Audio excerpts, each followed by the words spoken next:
நான் சொல்ல போற விஷயம் உங்க வாழ்க்கையை பாதிக்கிற விஷயம். 2021ல 200 யூனிட் கரண்ட் நீங்க யூஸ் பண்ணீங்கன்னா 170 ரூபாய் கட்டிட்டு இருந்த ஒருத்தர் இன்னைக்கு 2024ல 480 ரூபாய் கட்டுறாங்க. 3 மடங்கு கரண்ட் பில் அதிகமாயிருக்கு. உங்க பாக்கெட்ல இருந்து தான் காசு போகுது. அதுக்காக தான் இந்த வீடியோவை நீங்க கவனமா பார்க்கணும். இன்னைக்கு திமுக அரசு அதிமுக உதய் மின் திட்டத்துல கையெழுத்து போட்டங்காட்டிக்கு தான் இந்த மாதிரி கரண்ட் பில்லை நாங்க ஏத்த வேண்டியிருக்குன்னு சொல்றாங்க. அது எல்லாமே போய்.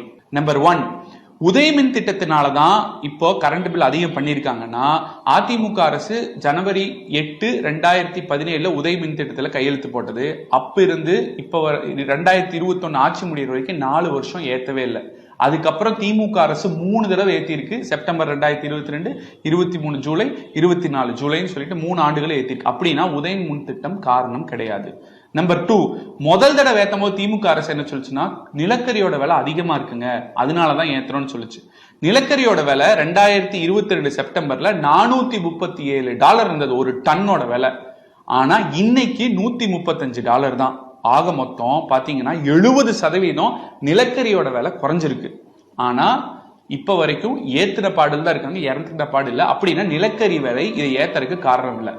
3வது என்ன சொல்றாங்கன்னா, இல்லைங்க இந்த உதய் மின் திட்டத்துல நஷ்டத்துல ஓடுச்சுன்னா ஈபி கண்டிப்பா ஏத்தணும்னு சொல்றாங்க, அதனால ஏத்தணுங்கிறாங்க. மத்திய அரசு இருந்து ஒரு லெட்டர் வரும் அப்படின்னு சொல்லிட்டு மாநில அரசு அந்த நஷ்டத்தை நாங்களே ஏத்துக்கிறோம், எங்க மக்கள் மேல திணிக்க விரும்பல, அரசு அதை ஏத்துக்கும் அப்படின்னு சொன்னா அவங்க ஒத்துப்பாங்க, அவ்வளவுதான். அதுவும் போய்.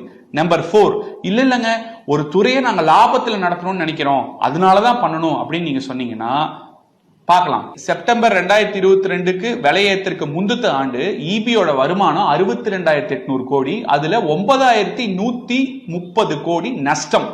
அடுத்த ஆண்டு விலை ஏத்துனதுக்கு அப்புறம் 20,000 கோடி கிட்டத்தட்ட வருமானம் அதிகமாகுது. 82,400 கோடி, அதுல 9,192 கோடி நஷ்டம். 60 கோடி நஷ்டம் தான் அதிகமாயிருக்கு.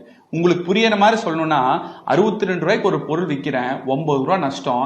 சரி 20 ரூபாய் விலையேற்றி 82 ரூபாய்க்கு விற்கிறேன், அப்பயும் 9 ரூபாய் நஷ்டம்.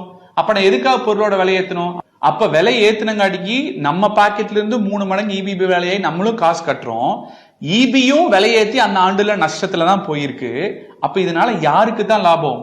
கேள்விக்குறி.